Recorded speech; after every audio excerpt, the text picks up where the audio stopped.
नमस्कार दोस्तों, मैं राधा स्वागत करती हूँ आपका अपने चैनल ज्ञान अड्डा में। आज हम डिस्कस करेंगे पर्यावरण से रिलेटेड कुछ बहुत ही महत्वपूर्ण प्रश्न जो आपकी सीटेट की परीक्षाओं में आपके लिए उपयोगी साबित हो सकते हैं। जैसा कि हम जानते हैं कि सीटेट की परीक्षा में 150 नंबर के प्रश्न आते हैं, जिनमें से 30 प्रश्न पर्यावरण से रिलेटेड होते हैं। अगर हम चाहें तो पर्यावरण में 27-28 नंबर बड़ी आसानी से ला सकते हैं।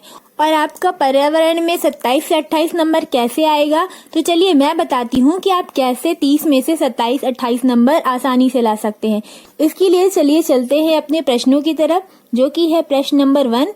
और इसके पहले कि मैं प्रश्न डिस्कस करूं, हमेशा की तरह मैं फिर से रिक्वेस्ट कर रही हूं कि अगर आपने मेरा चैनल सब्सक्राइब नहीं किया है तो प्लीज सब्सक्राइब कर लीजिए, और अगर बेल आइकन नहीं प्रेस किया है तो उसको भी कर लीजिए ताकि मेरी नई वीडियोस का नोटिफिकेशन आपको मिलता रहे। तो चलिए डिस्कस करते हैं प्रश्न नंबर 1, जो कि है सुंदरलाल बहुगुणा से संबंधित प्रमुख तथ्य है। सुंदरलाल बहुगुणा से संबंधित प्रमुख तथ्य है, मतलब सुंदरलाल बहुगुणा किस लिए प्रसिद्ध हैं। तो इसमें 4 पॉइंट हैं जिनके लिए सुंदरलाल बहुगुणा प्रसिद्ध हैं। नंबर 1 है आपका कि सुंदरलाल बहुगुणा एक प्रसिद्ध पर्यावरणविद हैं, एक बहुत ही फेमस इन्वायरमेंटलिस्ट हैं। दूसरा नंबर, चिपको आंदोलन के प्रमुख नेता हैं। चिपको आंदोलन से तो हम सभी वाकिफ हैं कि चिपको आंदोलन वृक्ष बचाओ आंदोलन से संबंधित है, और इसके प्रमुख नेता कौन है? सुंदरलाल बहुगुणा। ये भी क्वेश्चन पूछा जाता है कि चिपको आंदोलन के प्रमुख नेता कौन है या इसके नेतृत्वकर्ता कौन है, तो यह है सुंदरलाल बहुगुणा। तीसरा नंबर है, सुंदरलाल बहुगुणा टेहरी बांध का विरोध करने के लिए भी प्रसिद्ध हैं। और चौथा पॉइंट क्या है, जो कि बहुत ही इम्पोर्टेंट है, सुंदरलाल बहुगुणा कौन है? सुंदरलाल बहुगुणा वृक्ष मित्र के रूप में विश्व प्रसिद्ध हैं। एक क्वेश्चन इससे रिलेटेड ये भी बन सकता है कि वृक्ष मित्र के रूप में कौन विश्व प्रसिद्ध है, तो नाम क्या होगा? सुंदरलाल बहुगुणा।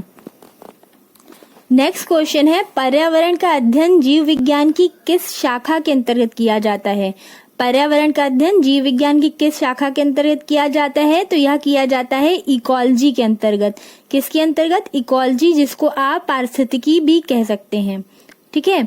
नेक्स्ट क्वेश्चन, पारिस्थितिकी संबंधित है और यह संबंधित है जीव और पर्यावरण के संबंधों से। जीव और पर्यावरण के संबंधों से रिलेटेड है क्या? इकोलॉजी।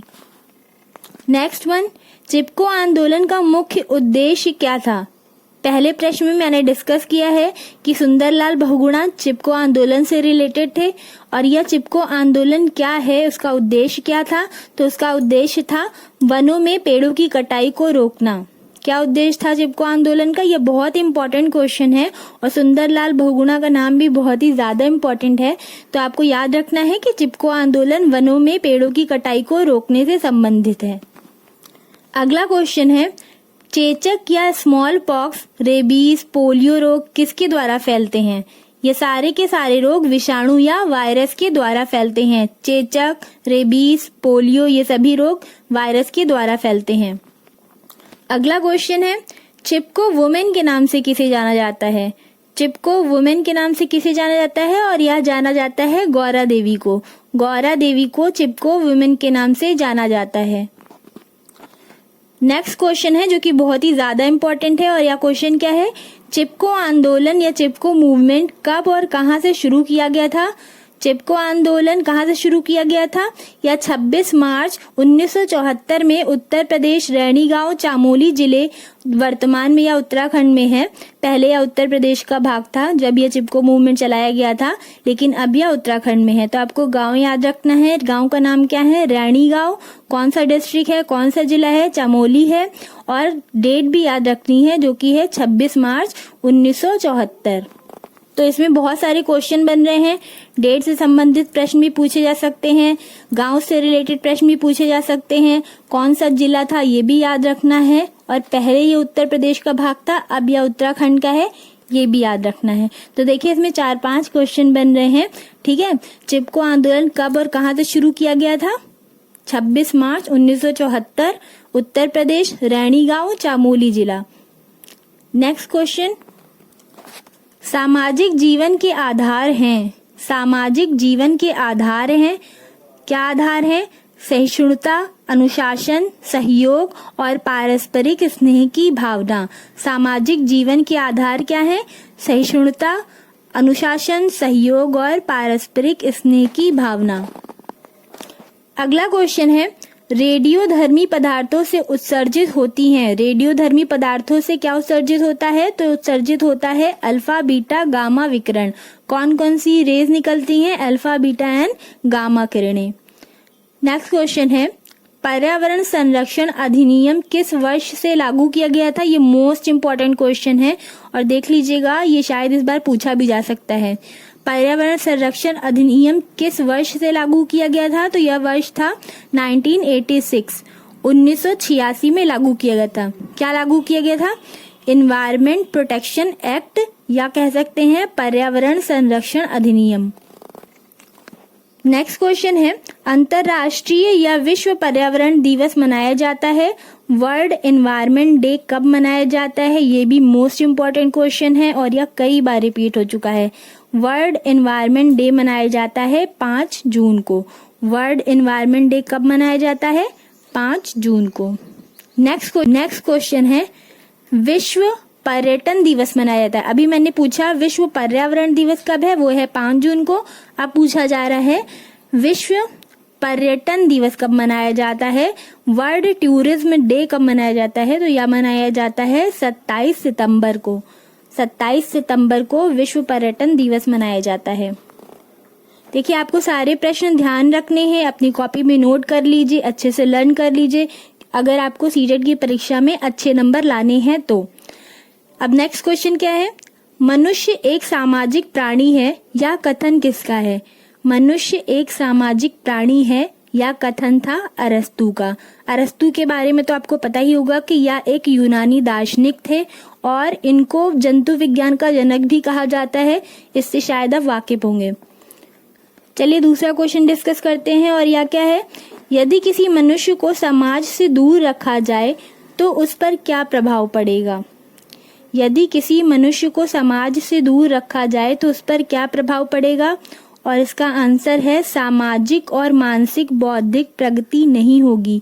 क्योंकि अगर हम समाज में रहते हैं, एक दूसरे के कांटेक्ट में आते हैं, एक दूसरे से इंटरैक्ट करते हैं, तो हम बहुत कुछ सीखते हैं और हमारी मानसिक, शारीरिक, सामाजिक और बौद्धिक हर प्रकार की प्रगति होती है। और अगर हम समाज से इंटरैक्ट नहीं करेंगे, समाज में नहीं रहेंगे, तो क्या हो सकता है, हमारी किसी भी प्रकार की प्रगति नहीं होगी, रुक जाएगी।